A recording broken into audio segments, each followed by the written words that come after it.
You're listening to a podcast by Way Collective, a contemplative community for love and liberation in Santa Barbara, California. This recording was the conversation starter at our Dinner and Dialogue gathering on June 24th, 2026. Thanks for tuning in.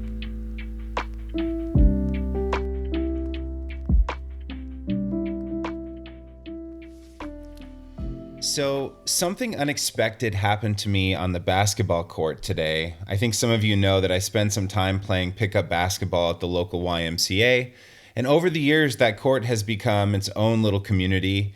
You know, there's a bunch of guys I know now who I wouldn't have known in any other way. You know, they come from different walks of life.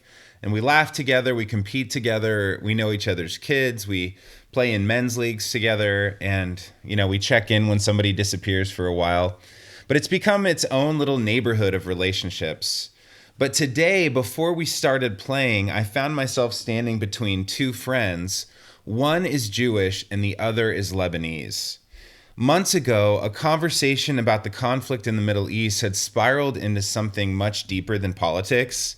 One of them became convinced that the other supported violence against Lebanese children, and the other, even though they were insisting I don't, that's not what I believe, wasn't understood. And once that assumption settled in, it became almost impossible to dislodge it, and eventually one of my two friends became physically aggressive. And ever since, they've avoided playing on the same court for months. But today something shifted because they happened to be signed up on the same team for the next game, and neither of them really wanted to play with each other, but I'd encourage them to try and work it out. So finally, with a bit of hesitancy, one listened, the other explained, and misunderstandings surfaced, and apologies ended up finally being offered, and even jokes got made, and before long, they shook hands, picked up a basketball, and started playing together again. And it was a fascinating interaction because neither one of them had fundamentally changed today, right? They were still the same people they'd always been. But what changed, however, was how they were able to see one another. And I wondered if maybe that's where so much of our suffering begins, not because one another has suddenly become less human, but because little by little we stop seeing each other's humanity. We've been spending these Wednesday evenings asking what it means to turn toward the sacred. In the first week, we explored that by finding the sacred woven through creation itself and looking at beauty. Last week, we reflected on the sacredness of community and how ordinary relationships can become places where love and compassion and curiosity and belonging quietly shape us into different kinds of people. But tonight, I'd like to ask another question. What if one of the most deeply spiritual practices isn't simply finding the sacred, but what if it's learning to see through its eyes? Because I suspect every one of us is already looking at the world through some kind of lens, right? Sometimes we look through fear, sometimes through shame, sometimes through politics, or sometimes through disappointment or old wounds, sometimes through assumptions we don't even know we're carrying. And whatever lens we wear eventually becomes the world we experience. You know, contemplative teacher Jim Finley says that the deepest question of our lives is not what our parents thought of us, or what our spouse thinks of us, or our pastor, or our boss. He says the deepest issue isn't even what I think of me. And he asks this astonishing question instead. Can I join God in knowing who God knows me to be? In other words, can I join God in seeing who God sees me to be when God sees me? So I've returned to that question again and again over the years because if I'm honest, most of the time I don't see myself that way, and I suspect that many of us don't. And instead, we often become collections of mirrors, right? We see ourselves through old failures or through criticism we've carried since childhood or through disappointments, through regrets or through things we wish we had done differently, through the ways we've been wounded or the ways we've wounded others. And what happens is that we slowly begin to believe that these things tell us who we are. And before long, our brokenness quietly becomes our identity. So Finley says that something that, another thing, I guess, that stayed with me for years. And he asks, What if the brokenness has no authority at all over us? What if only love has the authority over us? And he asks, what if that's actually the good news? Not that our wounds aren't real, because they are, and not that suffering doesn't matter, because it does. Not that healing isn't necessary, because it certainly is. But what if our deepest identity has always existed underneath all of that? What if the truest thing about us has never been our anxieties, or that divorce, or our addictions, or that diagnosis, or our success, or our griefs, or our failures? What if something deeper has always been true, right in the midst of all of those very real situations and emotions? So Finley actually suggests that that's exactly what Jesus seemed to be able to see.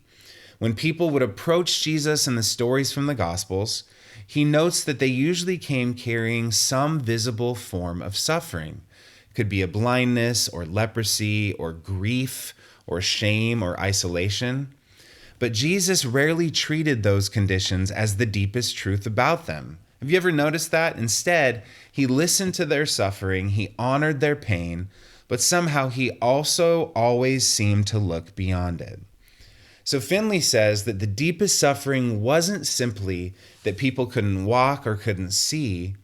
He says the deeper suffering was that they had come to believe that they were what was wrong with them. They confused their wound with their identity. Do you know what I mean?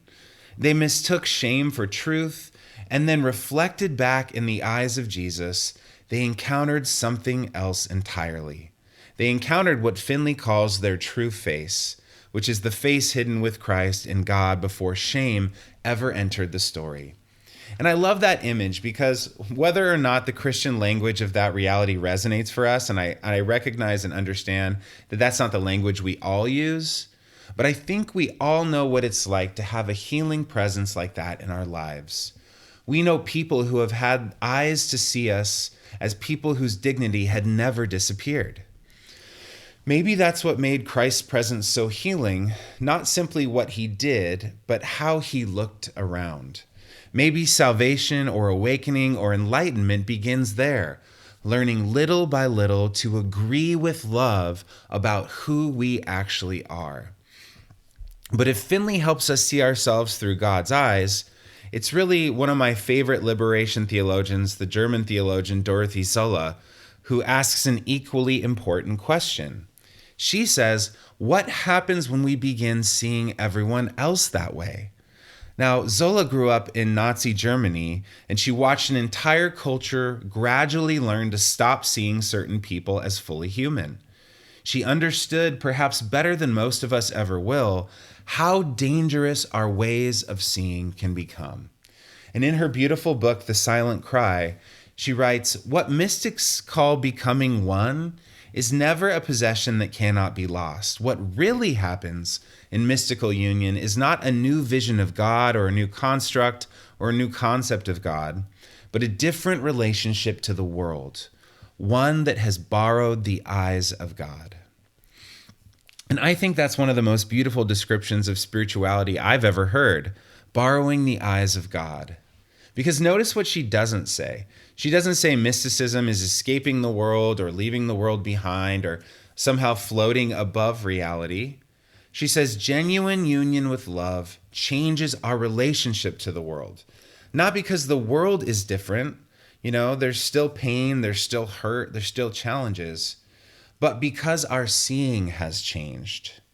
We begin noticing dignity where we once saw labels. We start to see beauty where we once saw failure, and humanity where we once saw enemies. So Sölle believed that this new way of seeing slowly frees us from three powers that keep human beings trapped: the ego, possession, and violence. So the ego constantly asks, what about me? Possession constantly asks, what can I hold on to? And violence asks, what must I destroy in order to protect what's mine? But borrowed eyes begin asking different questions.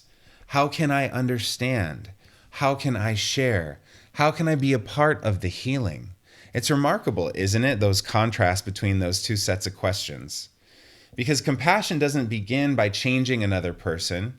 It begins by changing the way we see another person. And that's exactly what happened on the basketball court today. The conflict wasn't resolved because either person suddenly became perfect. The conflict softened because they stopped relating to caricatures. They stopped arguing with assumptions attached. They listened long enough for a stereotype to become a human being again. And that doesn't erase real disagreements. It doesn't solve the tragedy that's unfolding in the Middle East. It doesn't even eliminate pain. But it reminds us that every conflict contains two possibilities. We can continue seeing one another through fear, or we can slowly begin borrowing the eyes of God. And I wonder how many people we walk past every week without ever really seeing them, like a cashier at the grocery store, or an unhoused neighbor, or a political opponent, or a difficult family member or coworker, or even ourselves. How quickly we reduce one another to headlines, opinions, mistakes, or first impressions. And yet every single person we meet carries a story we cannot see. Every single person has known heartbreak, has loved someone. Every single person has been afraid and they've hoped. Every single person has wondered if they were enough. And so I also wonder if, for some of us, the hardest people for us to borrow God's eyes toward are ourselves. Some of us have become experts at self-criticism, and we rehearse our failures, and we revisit old conversations, we replay regrets. We speak to ourselves in ways we would never dream of speaking to another human being. And somewhere along the way, we start believing that voice. But the invitation to consider is this: perhaps God has never confused us with our worst day. Perhaps love has never mistaken our wound for our identity. So what if shame has never carried the authority that we might give it? Maybe underneath everything we've accumulated through life, there remains something quietly radiant, something sacred, and something infinitely worthy of compassion. So tonight, perhaps the invitation is beautifully simple. Tomorrow morning, before you read the news, before you check your phone, before you begin rehearsing your concerns or everything that's wrong with you, pause, take one deep breath, and ask yourself Finley's question.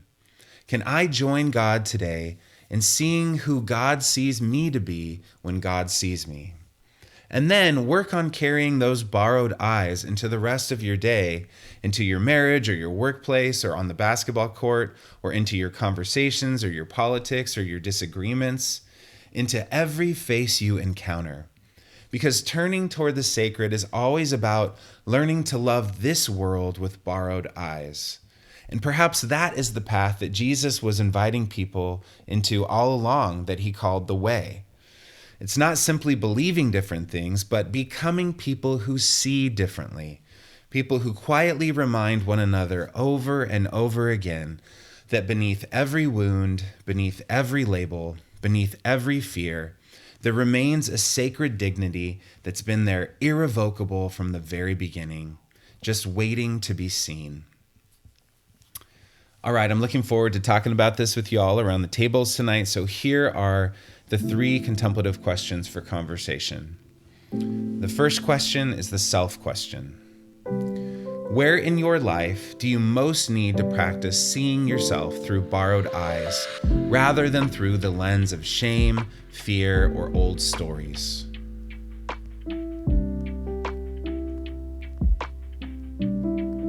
And the second question is the sacred question. Who is someone that has looked at you in a way that helped you become more yourself? And what made their way of seeing so healing for you?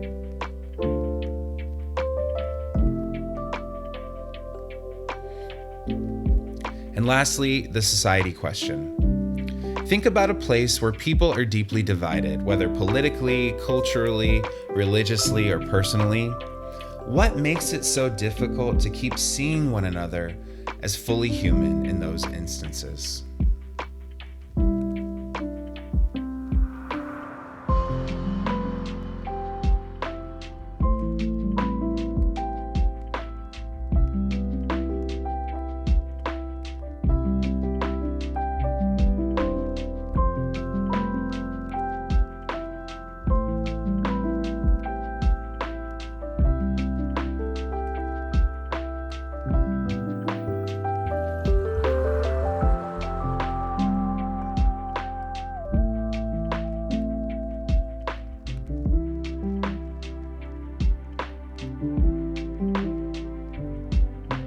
Thanks for listening to this podcast by Way Collective. To keep up with our community, you can subscribe to this podcast, visit www.waycollective.org, or follow us on Instagram at @waycollective. Peace and every good, y'all.